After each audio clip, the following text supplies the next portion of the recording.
본 하나님의 말씀은 열왕기상 11장 1절부터 13절의 말씀입니다. 구약 성경 531쪽 정도에 있습니다. 열왕기상 11장 1절부터 13절의 말씀을 함께 교독하겠습니다. 솔로몬 왕이 바로의 딸 외에 이방의 많은 여인을 사랑하였으니 곧 모압과 암몬과 에돔과 시돈과 헷 여인이라. 여호와께서 일찍이 이 여러 백성에 대하여 이스라엘 자손에게 말씀하시기를 너희는 그들과 서로 통혼하지 말며 그들도 너희와 서로 통혼하게 하지 말라. 그들이 반드시 너희의 마음을 돌려 그들의 신들을 따르게 하리라 하셨으나 솔로몬이 그들을 사랑하였더라. 왕은 후궁이 700명이요 첩이 300명이라. 그의 여인들이 왕의 마음을 돌아서게 하였더라. 솔로몬의 나이가 많을 때에 그의 여인들이 그의 마음을 돌려 다른 신들을 따르게 하였으므로 왕의 마음이 그의 아버지 다윗의 마음과 같지 아니하여 그의 하나님 여호와 앞에 온전하지 못하였으니 이는 시돈 사람의 여신 아스타로스를 따르고 암몬 사람의 가증한 밀금을 따름이라. 솔로몬이 여호와의 눈앞에서 악을 행하여 그의 아버지 다윗이 여호와를 온전히 따름같이 따르지 아니하고 모압의 가증한 금오스를 위하여 예루살렘 앞 산에 산당을 지었고 또 암몬 자손의 가증한 몰록을 위하여 그와 같이 하였으며 그가 또 그의 이방 여인들을 위하여 다 그와 같이 한지라 그들이 자기의 신들에게 분향하며 제사하였더라. 솔로몬이 마음을 돌려 이스라엘의 하나님 여호와를 떠나므로 여호와께서 그에게 진노하시니라.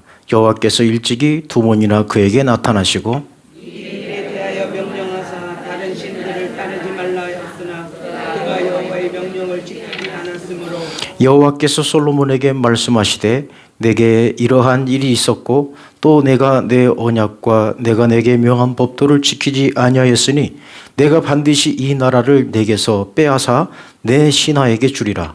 그러나 내 아버지 다윗을 위하여 내 세대에는 이 일을 하지 아니하고 내 아들의 손에서 빼앗으려니와 함께 있습니다. 오직 내가 이 나라를 다 빼앗지 아니하고 내 종 다윗과 내가 택한 예루살렘을 위하여 한 지파를 내 아들에게 주리라 하셨더라. 아멘. 할렐루야. 할렐루야. 우리 옆 사람하고 인사하실까요? 잘 오셨습니다. 한 번 더 인사합니다. 사랑합니다. 예. 오늘 이 시간에는 멀어진 마음이라는 제목으로 함께 은혜를 나누고자 합니다. 우리 한국에만 있는 병이 있습니다. 한국에만 있는 병. 무슨 병일까요? 무슨 병일까요? 예. 좀 이해가 되시겠어요? 아시겠습니까?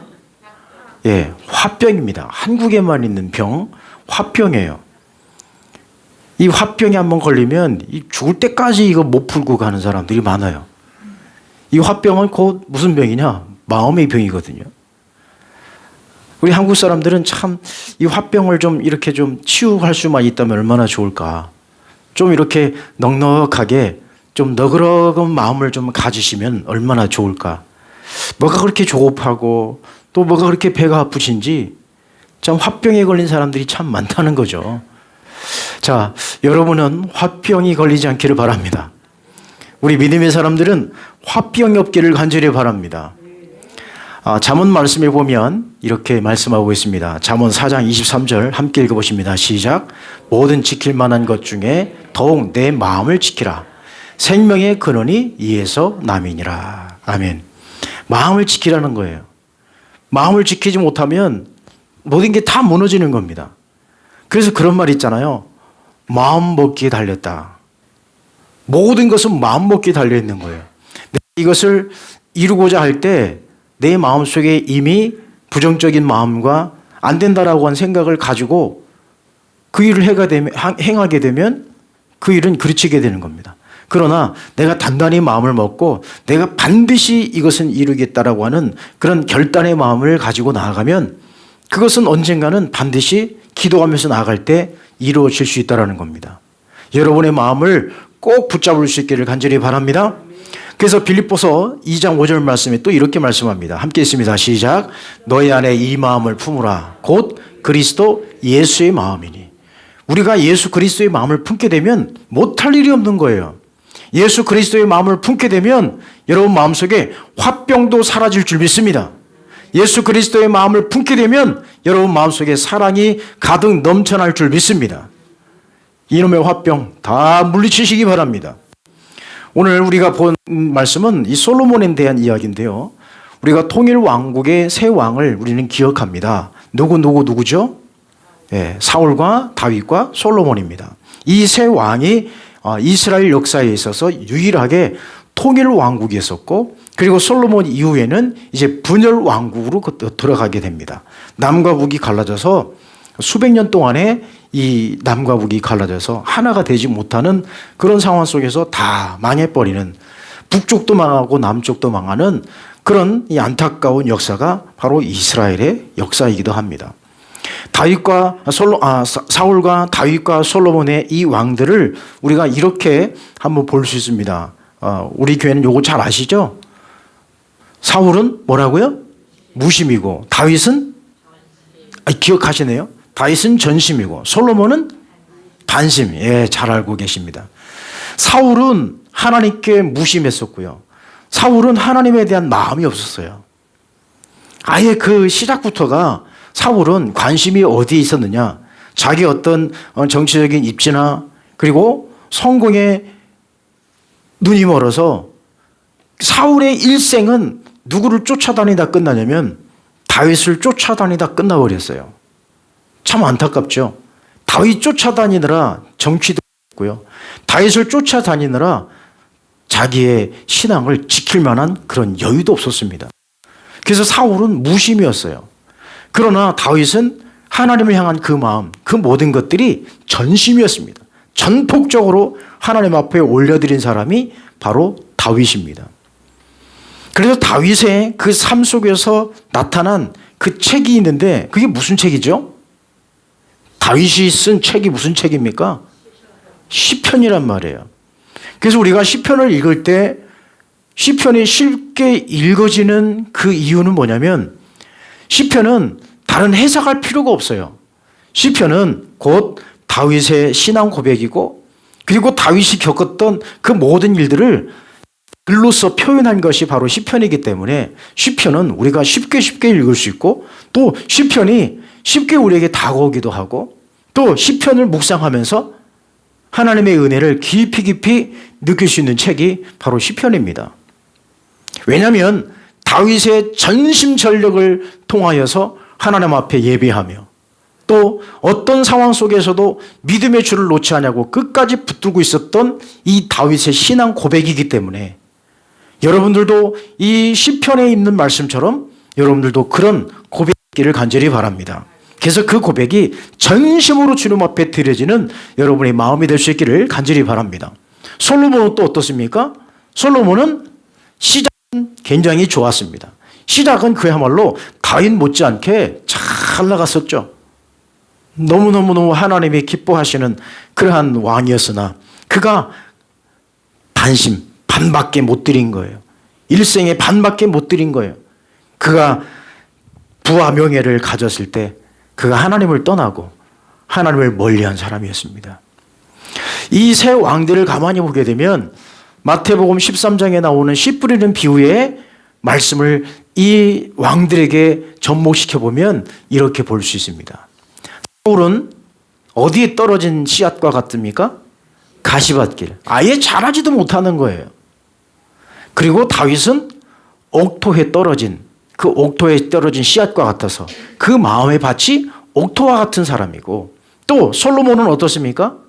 길가에 떨어져서 조금은 자라다가 나중에는 시들시들해서 뿌리가 말라서 버려 죽어버리는, 이 씨 뿌리는 비유를 이렇게 접목해 보면 이렇게 볼 수 있습니다. 자, 씨 뿌리는 비유의 중요한 것은 뭐냐? 마음의 밭이라는 거죠. 씨가 문제가 아니라 무엇이 문제라고요? 밭이 문제라는 거예요. 그 밭은 무엇을 의미하느냐? 우리 심령의 밭을, 우리 마음을 의미하는 것입니다. 그러므로 여러분, 사울과 다윗과 솔로몬의 이 세 왕들을 보게 되면 과연 여러분의 마음은 어떨까? 사울과 같이 무심하고, 또 아니면 솔로몬처럼 반심, 가시밭과 아니면 길가에 떨어진 그런 씨앗처럼 그 마음의 밭이 딱딱하고 굳어져 있어서 그 어떤 말씀이 들어와도 뿌리를 내지 못하는 그런 우리의 마음은 아닐까. 여러분, 그럼 우리 솔로몬을 우리 조금만 더 깊이 한번 들어가 보실까요? 사울은 아예 무심히 있기 때문에 좀 제껴놓다 한지라도 다윗은 전심으로 우리가 드린 것 우리는 알고 있어요.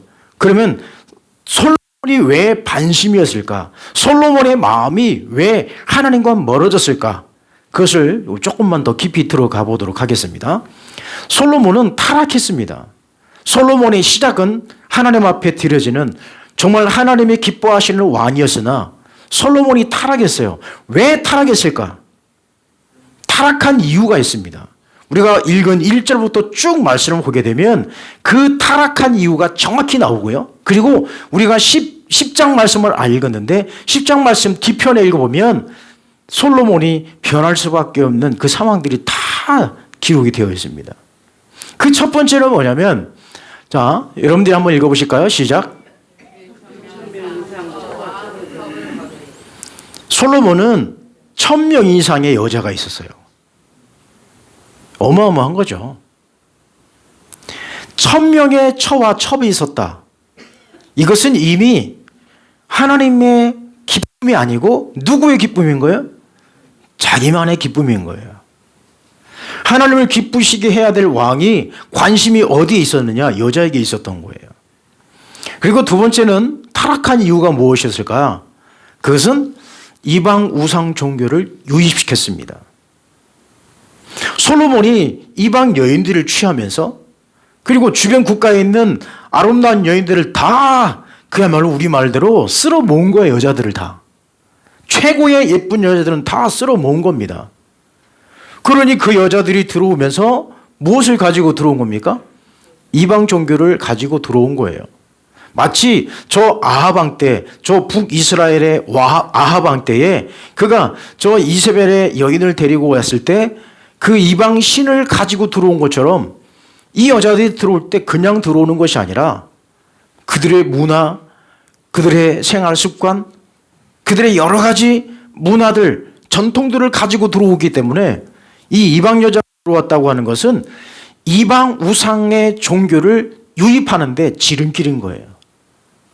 문을 완전히 열어놓은 거하고 마찬가지입니다. 그리고 세 번째는 왜 타락할 수밖에 없었을까? 그것은 왕국 분열의 요인이 되었던 거예요. 이 솔로몬 왕이 변심함으로 인하여서 하나님이 어떻게 하신 거예요? 너 망한다 이거예요.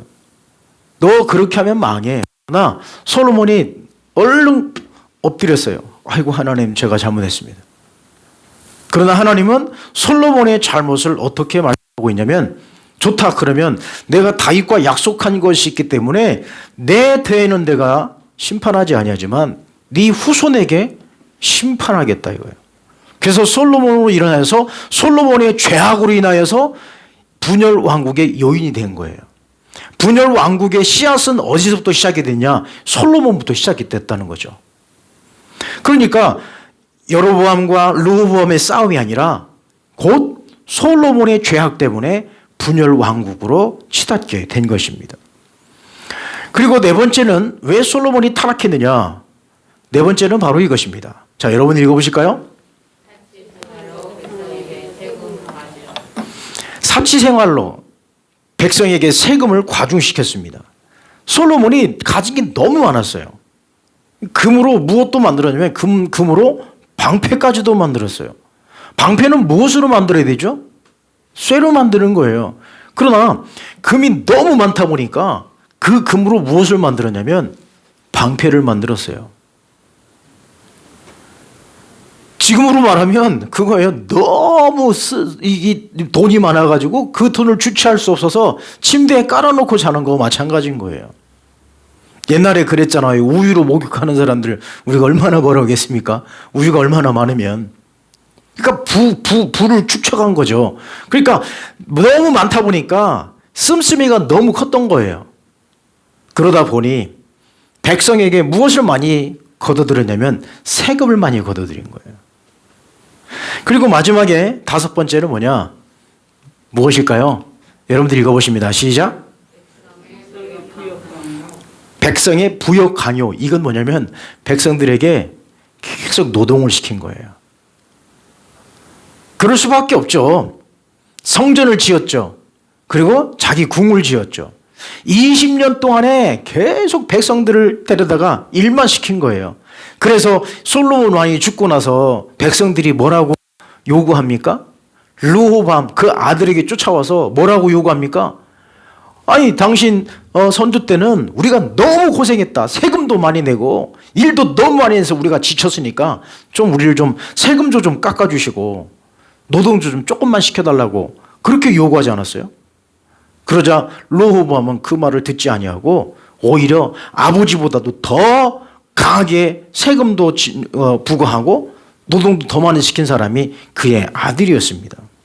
이렇게 바로 솔로몬은 1000명의 여자가 있었고 그리고 이방 종교를 유입시켰고 그리고 왕국 분열의 그 요인이 되었던 것은 뭐냐면 바로 그가 군사력을 더 강화시켰는데 그 군사력 강화는 다윗하고는 조금 다른 차원이에요. 다윗은 나라를 보호하기 위하였지만 솔로몬은 자기의 어떤 부귀와 명예를 보존하기 위한 군대를 더 강화시켰던 것입니다. 그래서 분열 왕국으로 갈 수밖에 없었던 거고요. 사치 생활 그리고 백성들을 괴롭혔던 이것이 바로 솔로몬의 타락이었습니다. 결국은 뭐냐? 바로 이것입니다. 하나님께로 다윗의 마음이 어떻게 졌다고요? 멀어진 거예요. 멀어진 마음입니다. 하나님을 가까이 했었던 다윗, 그 솔로몬, 정말 하나님의 마음에 합한 자로서 손색이 없었던 이 솔로몬이 왜 멀어졌을까?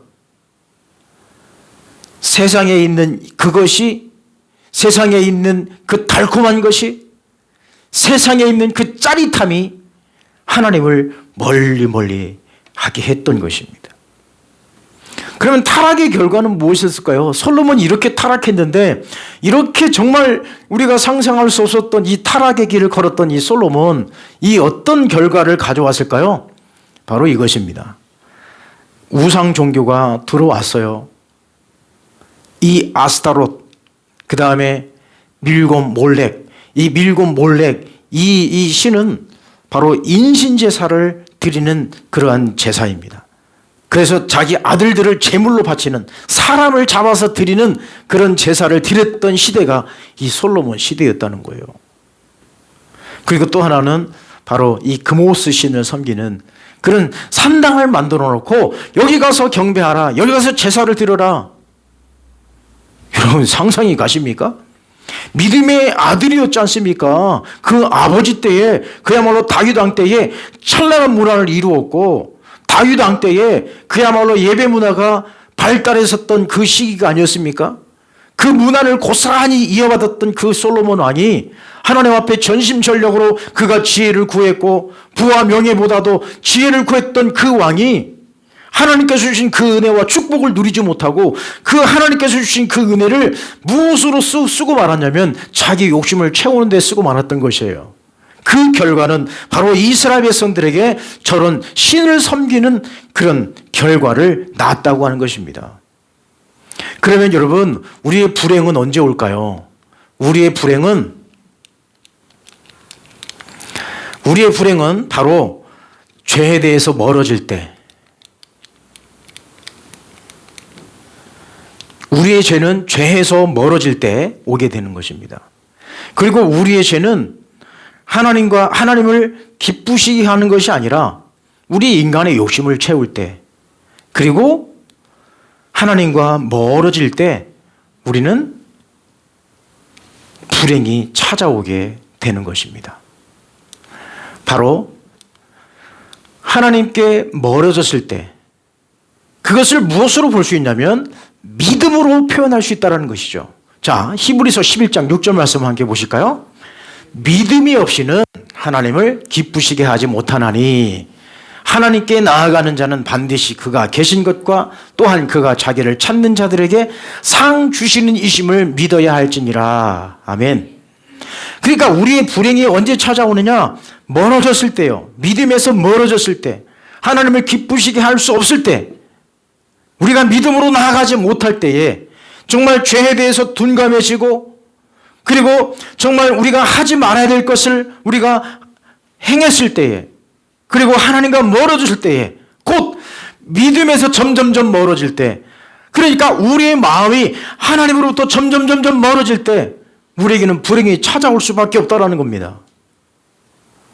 여러분, 지금 우리는 어떻습니까? 우리는 지금 어떤 삶을 살고 있습니까? 하루하루가 우리는 지뢰밭과 같은 그것을 우리는 지금 지나다니고 있지 않습니까? 코로나19가 점점 더 확산되어지고 좀 잠잠해지는 것 같으면 또 전파가 되고 또 전파가 되고, 지금 800명대가 되고 이제 곧 2000명대가 될 거라고 하는 그런 예측들이 나오고 있는데, 우리는 하루하루 지뢰밭 같은 그런 곳을 우리는 지나다니고 있어요. 언제 어떻게 누구를 통해서 우리가 감염될지 모르는 그런 상황이라는 거죠. 그러나 우리는 이 상황 속에서 중요한 것은 뭐냐? 우리에게 찾아오는 불행이 뭐냐? 우리가 지금 어떤 것을 못해서 어디 해외여행을 못 가서, 아니면 어디 우리 관광을 못해서 그것이 불행한 것이 아니라, 우리는 하나님과 멀어지는 것, 이것이 더 불행해지는 겁니다. 우린 이것을 더 염려하고 하나님과 점점 멀어지고 있는 우리의 마음을 바라보며 이것이 우리에게 찾아온 불행인 것을 우리는 알지 못하고 있어요. 지금 우리는 더 심각한 문제가 있는데 우리는 그것을 깨닫지 못하고 있다는 거죠. 우리 마음은 지금 어떻게 되어가고 있습니까? 점점 굳어가고 있는 거예요. 우리의 심령의 마음의 밭이 점점 굳어가지고 있다는 겁니다.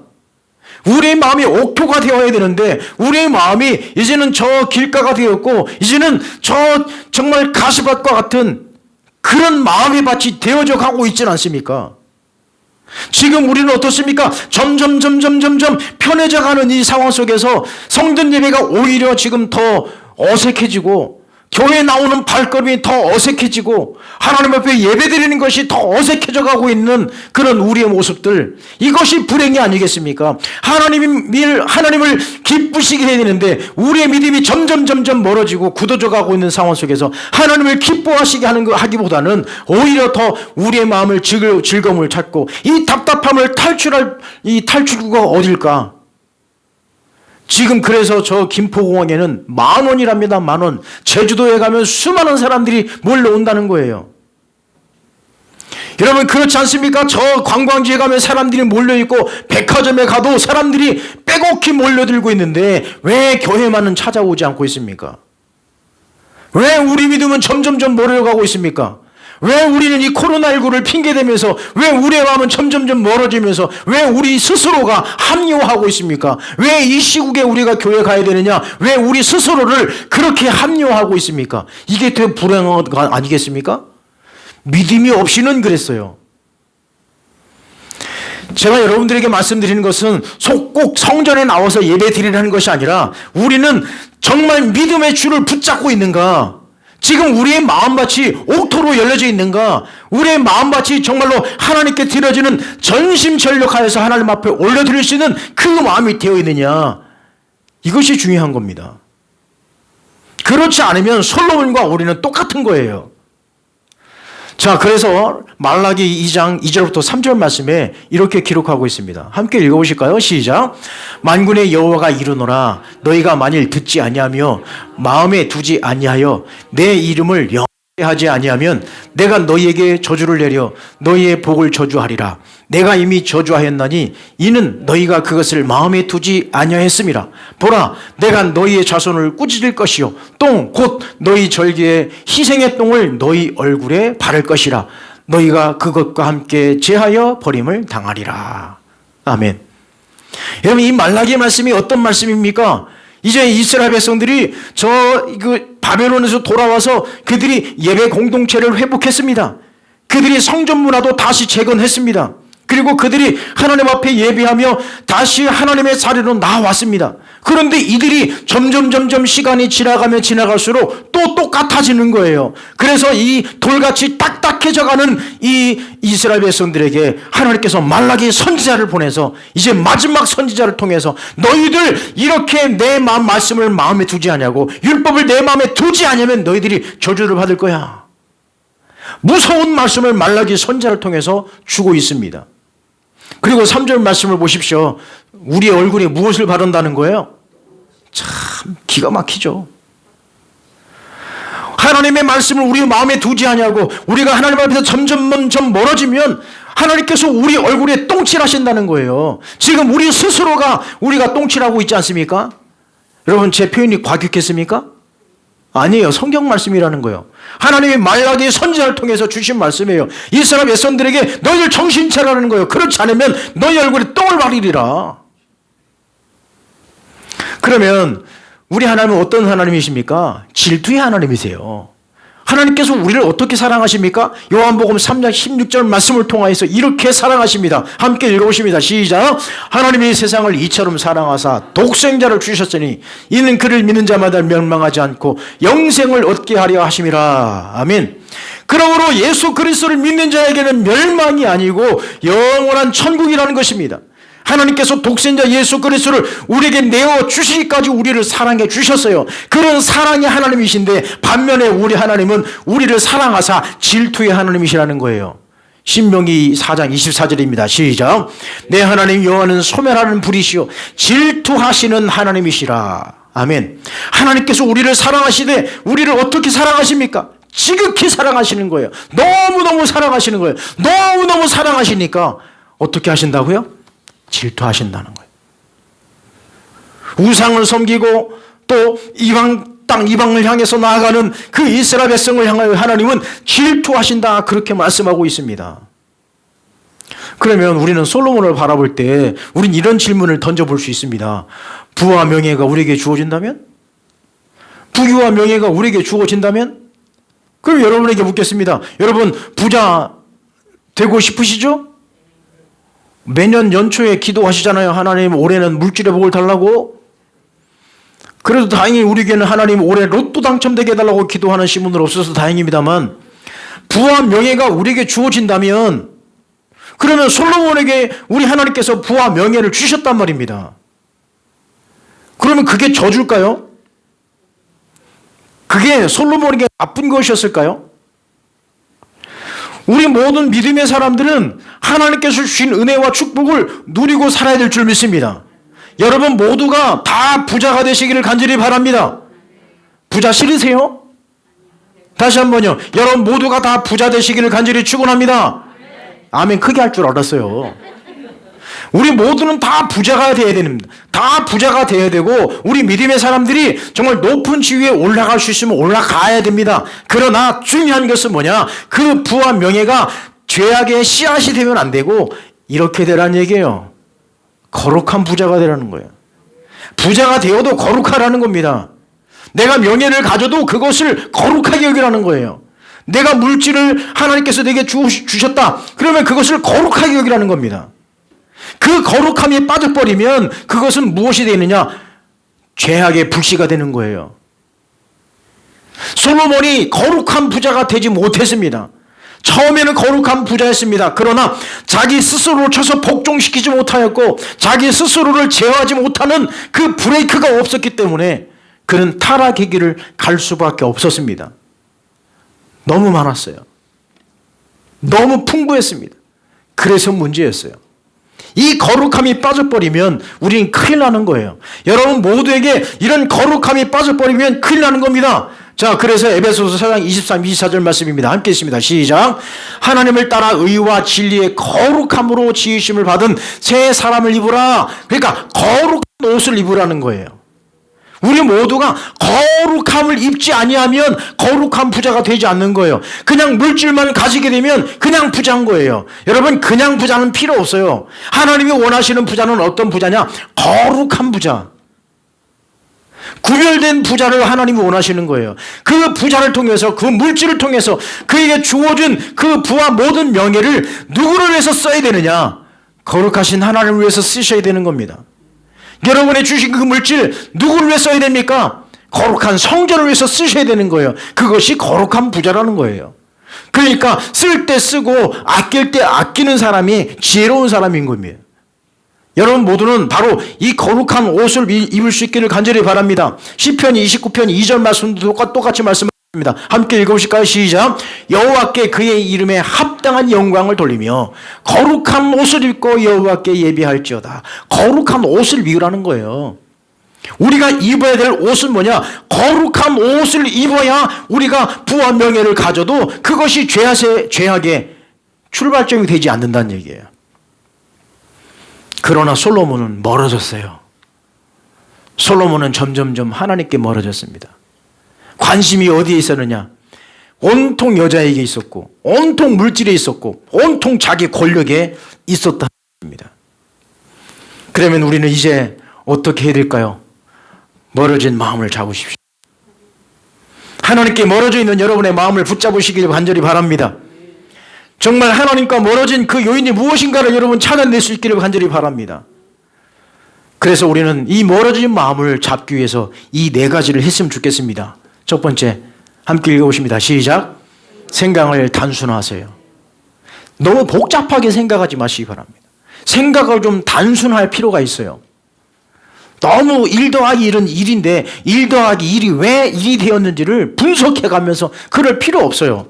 우리가 성령의 은혜를 체험하기 위해서는, 성령의 능력을 받기 위해서는 어떻게 해야 되느냐? 생각을 단순화하는 거예요. 아, 이것이 내게 왔구나. 아, 여호와 영이 내게 왔구나. 아, 성령님이 내게 왔구나. 이것을 느끼게 되는데, 이 온 것에 대해서, 성령님이 내게 임한 것에 대해서 분석하고 자꾸 딴 생각하니까 성령님이 오셨어도 그 역사가 나타나지 않냐고 그것이 소멸돼 버리는 겁니다. 너무 복잡해. 너무 복잡해. 한마디로 말씀드리면 내가 은혜 받는 것도 자꾸 율법적으로 생각하는 거예요. 내가 이렇게 해서 율법을 통해서 이것을 내가 은혜를 받고 이것이 이 은혜가 이렇게 작용해서 이렇게 됐나? 너무 복잡한 거예요. 너무 복잡할 필요 없는 거예요. 성령이 오신 것은 뭡니까? 성령이 오신 거예요. 내게 은혜가 온 것은 무엇입니까? 은혜가 온 거예요. 너무 복잡하게 생각하지 마십시오. 우리 믿음의 사람들은 생각을 좀 단순할 필요가 있습니다. 그리고 두 번째는 읽어보십니다. 시작. 마음을 비우세요. 복잡한 마음을 좀 내려놓으십시오. 자꾸 우리의 마음을, 생각을 단순화하고 마음을 비울 필요가 있는 겁니다. 내 마음을 비워야 하나님의 은혜가 쏟아지고, 내 마음을 좀 비워놔야 하나님의 말씀이 들어오죠. 내가 좀 비워놔야 기도가 되죠. 내 마음을 가득 차 있는데, 온갖 분노와 온갖 부정적인 것들로 가득 차 있는데 어떻게 기도가 나오고 어떻게 하나님의 은혜가 내 마음속에 들어오겠습니까? 하나님의 은혜의 자리를 비워놔야죠. 하나님이 들어올 그 자리를 비워놔야죠. 여러분, 마음을 비우십시오. 마음을 쏟아내시기 바랍니다. 그 다음에 세 번째는 이겁니다. 읽어보실까요? 시작. 주변을 의식하지 마세요. 우리는 환경의 지배를 받는 인간입니다. 그러나 자꾸 주변에서 코로나 하면은 자꾸 우리는 어떤 생각이 듭니까? 아이고 그러는 거예요. 코로나 얘기만 나와도 막 안절부절 못하고, 코로나 얘기만 나오면 내가 걸릴까봐 그냥 막 겁먹고 그러시는데, 여러분, 주변을 의식하지 마십시오. 내 스스로가 잘 지켜나가면 되는 거예요. 내 마음을 뺏기지 말라는 거예요. 우리 마음이 멀어지지 말라는 거예요. 점점점 우리는 이 코로나 때문에 우리 마음이 멀어지는 것, 그거 못 느끼십니까?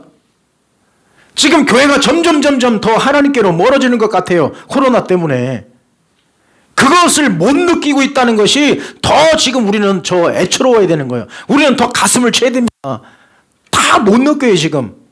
지금 교회가 쓰러져 가고 있고, 다음 세대가 완전히 망해져 버렸고, 다음 우리 세대는 청년들이 완전히 무너져 있는 것, 이거 여러분 모르십니까? 지금 교회마다 심각합니다. 이게 지금 코로나 때문에 잠잠해서 그런 거죠. 코로나 이거 끝나보십시오. 이제 다음 세대 어떻게 할 거예요, 지금? 우리 교회만 해도 지금 우리 아이들이 예배를 못 드리고 있는데, 우리 아이들이 학교도 못 가고 있는데 교회 나오라는 말이 안 통하는 거예요. 제 말은 반대라는 거죠. 학교는 안 보내도 교회는 보내자. 우리 교회 안전하지 않습니까? 안전수칙 다 잘 지키고 있는데. 지금 우리는 주변을 너무 의식하고 있는 거예요. 그렇다고 해서 우리가 방역수칙 다 우겨가면서 그거 우리가 다 배제하고 나오란 얘기가 아닙니다. 여러분, 제 말을 잘 기억하십시오. 우린 주변을 의식할 필요가 없어요. 우린 누구를 의식해야 돼요? 하나님을 의식해야 됩니다. 하나님을 더 우리는 바라봐야 되는 거예요. 자, 그리고 네 번째 마지막입니다. 함께 읽어보십니다. 시작. 하나님을 가까이 하세요. 그렇습니다. 하나님을 가까이 하십시오. 하나님을 가까이 해야 돼요.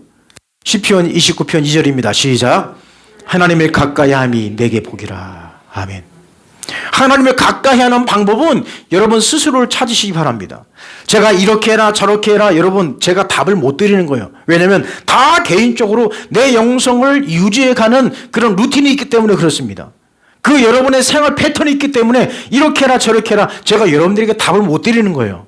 그러나 여러분 나름대로 내가 하나님을 가까이 할 수 있는 방법, 내가 하나님 앞에 기도할 수 있는 방법, 내가 하나님의 말씀을 묵상할 수 있는 방법, 이런 것들을 우리가 스스로 찾는 거예요. 그러나 여러분 절대 여러분 유튜브 가서 어디 가서 이렇게 기웃거리지 마시기 바랍니다.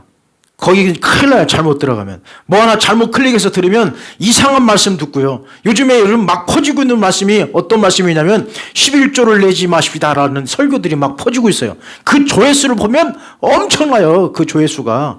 그리고 밑에 댓글을 보면 뭐 진리의 말씀을 들었다 이딴 얘기나 있었고, 아니에요. 여러분 다른 데 가서 그런 은혜 받을 생각하지 마십시오. 유튜브 가서 말씀 드리려고 하지 마십시오. 유튜브는 뭐만 검색하시라? 그렇죠. 대전 충신교만 검색하세요. 대전 충신교의 말씀이 세계에서 제일 좋은 말씀인 줄 믿으시기 바랍니다. 다른 데 가서 은혜 받을 생각 하지 마십시오. 하나님의 가까이 하는 방법 여러분이 찾으시기 바랍니다. 내가 하나님을 붙드는 거예요. 솔로몬처럼 멀어지면 안 되는 거예요. 그러나 지금 우리는 마음은 이미 지금 점점점 멀어지고 있어요. 교회들이 점점 멀어지고 있다는 거예요. 우리 믿음의 사람들이 점점 하나님과 멀어지고 있는 거예요. 여러분 하나님을 가까이 하십시오. 하나님을 가까이 함이 복입니다. 멀어진 마음을 다시 주께로 돌아오게 우리 모두가 함께 노력하셔서 이 어려운 이 시기에 우리 모두가 승리하실 수 있기를 간절히 축원합니다. 기도하겠습니다. 거룩하신 하나님 아버지 감사합니다. 지금 우리는 한치 앞을 내다볼 수 없는 그런 삶 속에서 이 세상에 무섭게 타락해 가고 있는 모습들을 바라보며 우리의 마음은 과연 어디에 있을까? 하나님 우리의 마음을 꼭 붙들게 하여 주옵소서. 우리의 마음이 주께로 향하게 하여 주옵소서. 우리의 마음이 하나님을 가까이 하게 하여 주옵소서. 예수님의 이름으로 기도합니다. 아멘.